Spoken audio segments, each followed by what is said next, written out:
Oui, c'est vrai, la semaine dernière, on s'était rendu compte qu'avec 20 euros, il était bien difficile d'acquérir quelconque métal précieux. Mais nous n'avions pas perdu notre temps et avions décidé d'épargner quelque peu, de faire quelques économies sur certains abonnements en trop, sur certaines petites habitudes. Alors ma foi, avec 20 euros, nous avions réussi à épargner presque 4 Napoléons chaque année. Aujourd'hui, on va augmenter un peu la mise et passer à 50 euros. 50 euros, ça devient déjà un peu plus intéressant si on veut directement passer par la case métal précieux. Alors, il est bien évident que ici, nous sommes chez Deux Prosés d'Or. Alors, on va commencer par une petite histoire. Pourquoi pas commencer par l'argent? Alors ici, vous avez un jeune buste de Louis-Philippe et nous allons partir de là. J'aurais aimé partir de Napoléon Ier par exemple, mais le budget de 50 euros va être un petit peu juste pour arriver à obtenir certaines de ces monnaies. Alors, on va passer aux années 1830 et je vais vous raconter un petit peu d'histoire pour aller sur quelques pièces en argent qui sont dans votre budget et qui vont peut-être vous permettre de vous intéresser à des choses concrètes de notre passé. Alors nous voilà en 1831. La révolution de juillet a déjà renversé Charles X. La France choisit Louis-Philippe, non pas roi de France, mais roi des Français. Une nuance importante, le pouvoir est censé alors venir de la nation. Le roi apparaît seul. Le pays semble apaisé. Pourtant, cette monarchie ne survivra pas au milieu du siècle. Pour autant, certaines de ces monnaies sont accessibles aujourd'hui et racontent cette partie de l'histoire. Alors ici, le buste de Louis-Philippe nu, avec un revers, 5 francs, 1831 ici, et une tranche en creux, assez caractéristique de ces premières monnaies de Louis-Philippe.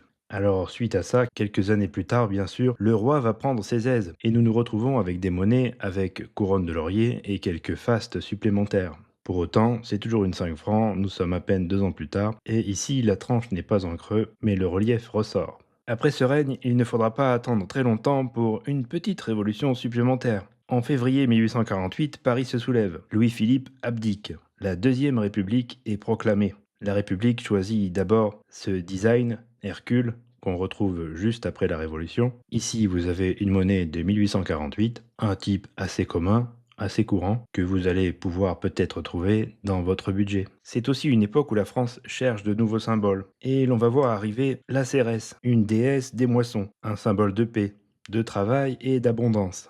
Une monnaie ici de 1851 qui est en bel état. Alors des monnaies qui sont très appréciées, alors ne vous faites pas piéger par la prime chez certains vendeurs. Vous pouvez dégoter ces monnaies par exemple aux enchères sur les plateformes comme eBay ou Le Bon Coin. N'hésitez pas à négocier le prix. Et pour rappel, pour toutes les monnaies que je vous présente ici, nous avons un poids brut de 25 grammes et un poids fin en argent de 22,5 grammes environ, avant de comptabiliser l'usure bien sûr. Alors, qui dit République dit aussi élection d'un président de la République. Et à cette époque, les Français élisent Louis-Napoléon Bonaparte, le neveu de Napoléon Ier, et bien sûr un nom qui résonne auprès de beaucoup de Français. C'est le premier président de la République élu au suffrage universel. Un suffrage universel encore à l'époque uniquement masculin. Alors cette monnaie est intéressante parce qu'elle est de 1852. Et pourtant, Louis-Napoléon Bonaparte va se permettre un coup d'État en 1851. Et durant un an, la France va se chercher entre un président qui veut devenir empereur et la proclamation du Second Empire à partir de décembre 1852. Cette monnaie raconte alors une transition. Alors de ce Second Empire naît Napoléon III. La République disparaît. Et pendant près de 20 ans, il va moderniser le pays. Les chemins de fer, l'industrie, la transformation de Paris. La France change profondément. Pourtant, la période va finir par se gâter. Nous arrivons en 1870 et vient la guerre contre la Prusse. À ce moment-là, Napoléon III est au sommet de sa grandeur, mais cela ne durera pas. Nous avons tous en tête la bataille de Sedan qui verra l'Empire français s'effondrer et la honte pour Napoléon III. Alors cette pièce est une des dernières, 1870 ici, avec l'aigle bien sûr comme symbole de l'Empire. Et nous revoilà avec une France qui se cherche à nouveau, la Troisième République, et le retour des symboles qu'on avait vus précédemment. Le retour de Cérès, par exemple. Ici, un exemplaire de 1870, avec la légende qui apparaît à nouveau, liberté, égalité, fraternité. Vous avez également un exemplaire ici, qui est une proche cousine, puisqu'elle est de 1871, celle-ci, et elle n'a pas la légende autour. Alors ça montre à quel point la France se cherche encore à cette période-là. Pour autant, cette Troisième République va être vouée à durer. Et nous revoilà par exemple avec une Hercule de 1874, je crois, pour une République qui ne sera cette fois plus provisoire. Elle va durer près de 70 ans. Alors oui, avec ces monnaies, vous pouvez vous offrir quelques petits morceaux d'histoire française, et c'est une période qui est quand même très intéressante, puisqu'entre ce Louis-Philippe de 1831 et cet Hercule de 1874, la France aura connu une monarchie, une révolution, une république, un président, un empereur, une défaite, puis une république durable. Ces pièces ne sont pas seulement de l'argent, elles sont les témoins silencieux de 40 années d'histoire. Alors vous pourrez les trouver moyennant un budget aux alentours de 50 euros, pour certaines un peu moins actuellement, entre 30 et 40 euros. Pour d'autres, il faudra aller un petit peu au-delà, selon l'état, selon le rendu de la monnaie qui vous est présentée. Mais ça peut être intéressant de partir de ces monnaies pour constituer une petite épargne en argent. Alors bien sûr, l'histoire est intéressante, je vous ai encore papoté peut-être un peu trop longtemps, vous êtes aussi ici pour l'or. Alors est-ce qu'on peut obtenir un peu d'or pour 50 euros? Alors malheureusement, en 2026, c'est un peu compliqué quand même. À moins de trouver une petite paillette au fond du gardon ou un débris de bijoux par terre, ça va être compliqué. Mais il y a quand même quelques petites solutions qui s'en rapprochent, avec un budget légèrement supérieur, à l'heure actuelle entre 60 et 70 euros. Et je vais vous présenter un demi-gramme d'or dans un format un petit peu particulier. Alors ici, c'est un fondeur allemand qui propose ce format, et vous avez un petit lingotin ici, et qui est inclus dans une carte. Alors ce n'est pas une carte bleue. On pourrait se dire, bon, c'est le bon format. Mais vous pouvez très bien ranger quelques demi-grammes dans votre portefeuille, pourquoi pas. C'est toujours plus intéressant et tangible qu'une carte bancaire. Alors ces cartes sont reconnues quand même à peu près de partout en Europe, voire même aux États-Unis. Elles sont certifiées par la LBMA, ce qui n'est pas rien. C'est de l'or 4x9. Et pour un budget tout à fait raisonnable, vous avez un packaging inclus qui vous permet de détenir un petit montant d'or, une épargne. Alors, c'est peut-être pas la meilleure idée en achat unique, parce qu'il y aura peut-être des frais de port, sachant que la plupart des boutiques qui proposent ce genre de choses à un budget raisonnable se trouvent plutôt côté allemand ou côté polonais. Mais ça reste un autre exemple de ce qu'on peut obtenir en or avec un budget raisonnable. Alors bon, c'est bien sympathique, vous avez supporté un moment d'histoire, vous vous retrouvez avec un petit morceau d'or ridicule, mais malheureusement avec 50 euros, on peut pas faire des miracles non plus. Néanmoins, si vous voulez du tangible, sonnant et trébuchant, il reste quelques solutions. Alors que pouvons-nous avoir d'autre, qui soit un peu plus exotique peut-être, avec 50 euros? Eh ben par exemple, un petit lingot de cuivre. Alors oui, c'est pas un métal précieux, j'en conviens. Mais pour 25 euros, vous avez déjà 1 kg de tangible. Si vous voulez aller à 50, il faudra en mettre un deuxième sur la table. Alors ces lingots sont sympathiques. En plus, ce sont des lingots français, fabriqués par un fondeur dans le sud de la France, que je vous invite à découvrir peut-être si cela vous intéresse, en sachant que ce n'est pas un conseil, bien sûr.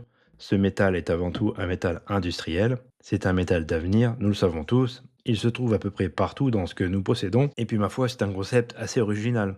Alors déjà, vous avez un peu d'argent, un peu d'histoire, un petit peu d'or, et disons quelques centaines de grammes de cuivre. Ça commence à devenir intéressant pour un budget de 50 euros.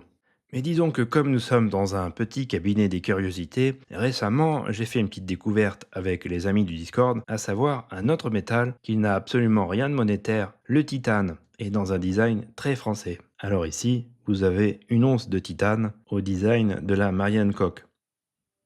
Alors avec une légende un peu travaillée, un peu particulière, avec une once, mais dont la densité est 2 fois moindre que celle de l'argent. Alors nous avons ici, dirons-nous, une médaille de près de 40 mm et pas loin d'1 cm d'épaisseur.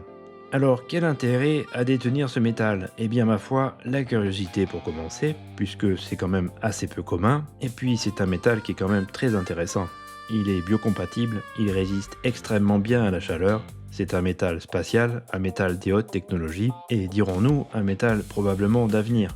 Alors c'est aussi un métal qui a un éclat très particulier, qui est extrêmement dur pour sa densité, à savoir que c'est très léger, ça ne pèse pas lourd, pour autant c'est extrêmement solide. Alors nous sommes sur un budget de 50 euros, ici cette petite médaille coûte à peu près 18-20 euros. Alors nous pouvons en avoir une, nous pouvons en avoir deux, nous pouvons en avoir trois.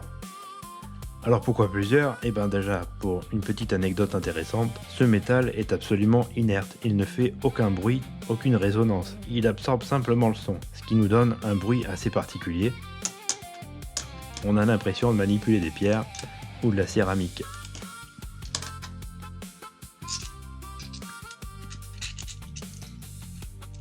Alors ces onces de titane sont bien sûr l'œuvre d'une mint privée, probablement en Europe de l'Est. Nous en retrouvons à la vente chez certains revendeurs, que ce soit en Pologne ou notamment en Italie pour ce que nous avons pu voir, et c'est avant tout une curiosité.